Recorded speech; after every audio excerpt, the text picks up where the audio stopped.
What's up, everybody? I have had a regularly requested video and finally got it on the docket.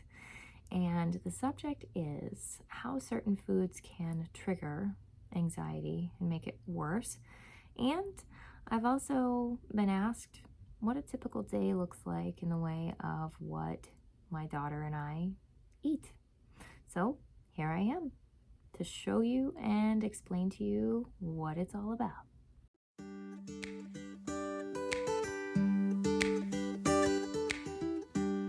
So, when it comes to certain foods that can potentially be triggering to our anxiety and our anger, I personally can attest to this, that in the past I have noticed certain foods are more triggering than others. What ends up happening is if there is just a food that your body does not agree with, you are then agitating your nervous system.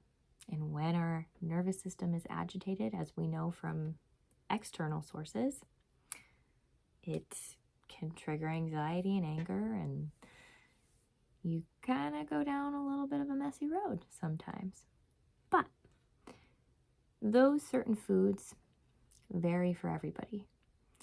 There's a lot of controversy surrounding what is the proper diet for humans. And I am not going to sit here and tell you what I feel is the proper diet for humans. I will share with you what has worked for Eden and I. And that has been raw veganism. We have been raw vegans for almost 5 years at this point. And the reason we went down that road was because I discovered regenerative detoxification after really struggling with chronic Lyme disease. And at the beginning of my healing journey, after Eden was born, it was a year after Eden was born, she was really struggling with her belly, and she had eczema pretty badly on her back and at different places on her body. And obviously you feel pretty lost when you can't figure out what's going on with your baby. But I always noticed that, eating a certain way helped curb her belly a little bit more when I was nursing her. Even though I couldn't give her a lot of milk, it was still very evident when I ate certain things that she was uncomfortable. I initially started cutting a lot of the main triggering foods. I had already been gluten-free and the main dairy-free for a while because I had been doing paleo since 2013. But paleo initially helped me, but then I ended up getting worse.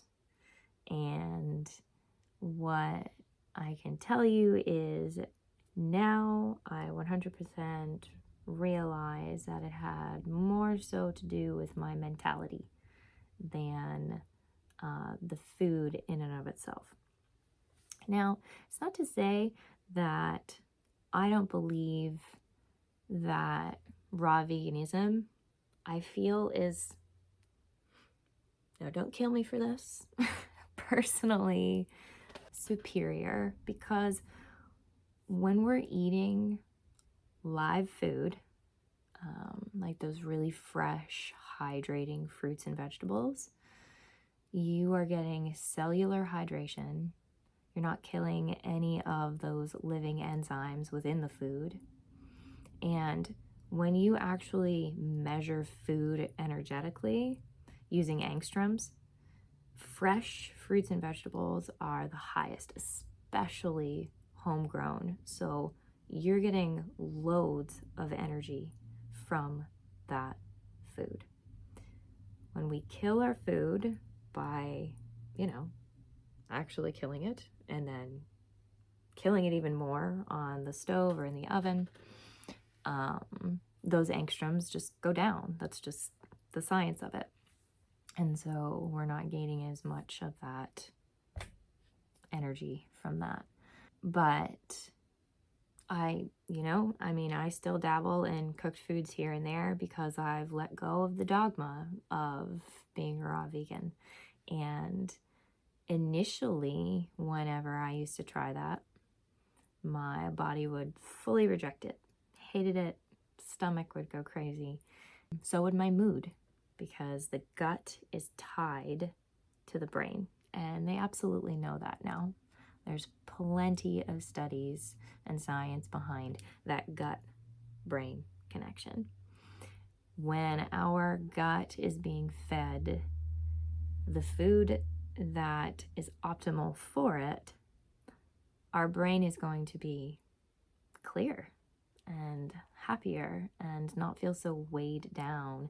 So whenever I used to eat cooked food, I would feel incredibly heavy within my gut, and that would translate to my brain. Like I felt foggy and just couldn't focus.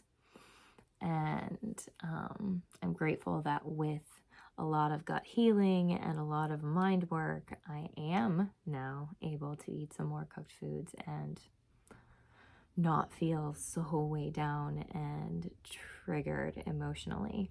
But that took a lot of work and a lot of time and a lot of the gut healing. So when it comes to eating certain foods, now there are definitely foods that I do not think are meant to be human food. And many nutritionists and scientists and just gut health specialists would agree.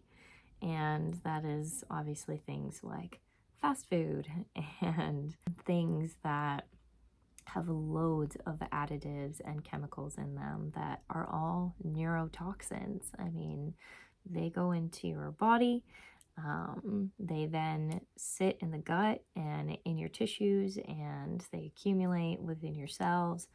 And the food that we consume, we want to be consuming food that our cells love, because our cells are like little tiny people. They eat and they poop. And what do we want them to be letting go of and releasing in our bodies?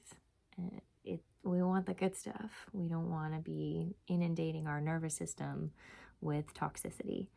And so you got to start like becoming a label reading expert when it comes to going to the grocery store, and even asking a waiter sometimes, what exactly is, in this? Because there's lots of hidden things like MSG, which is an insane neurotoxin, and gluten, which is incredibly imbalancing to the gut. And so I would say if people wanted to start somewhere, I always say to take out the main adjutants, and that is gluten, dairy, eggs, processed sugars, unprocessed carbs. So 5 things. And if you're gonna, continue on with things that come in a bottle, just to be aware of the ingredients that are in those bottles. Things like natural flavors generally have gluten in them, or even MSG, or things from really nasty things from animals that, quite honestly, I'm not sure that people really want me to go into detail on. However, it's really important to be aware that things are being extracted from animals that just shouldn't be extracted and put into our food. Those are the 5 main things. And then, like I said, when you're looking at a label, if you really can't read it or understand it, it's really not meant for the body. It's going to go in, your body's going to see it as something foreign, and then it's going to get physiologically agitated and then you get agitated, whether it be with anxiety or anger.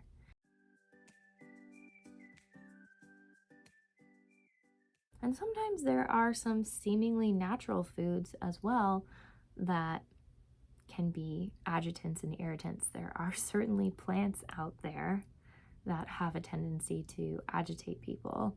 And a lot of times it has more to do with an extremely detoxifying effect when it comes to the viral and bacterial overloads that are in most human bodies because of what we consume and what we are exposed to in our environment. So for example, like herbs, a lot of people struggle with different kinds of herbs, or they feel like they're allergic to them, and that has a lot to do with the fact that they are extremely powerful medicine, and they will do a lot of pulling on your immune system, your lymphatic system, to get rid of the crap that's inside of you. And that's, a lot of people will say, well, I have a really hard time eating fruits and vegetables. And when we are allergic to those things, that means we need loads of gut healing. I mean, I feel like that could be a whole other video when it comes to the gut healing aspect of things. But getting to the aspect, the side of what Eden and I eat in a day, that was something that was requested. So for the sake of not making this video insanely long, I am going to make another video where I only talk about what it looks like for a day of eating for Eden and I. So stay tuned for that later this week. And remember to hit like and subscribe. And I am sending you all my love. Mwah. Love you.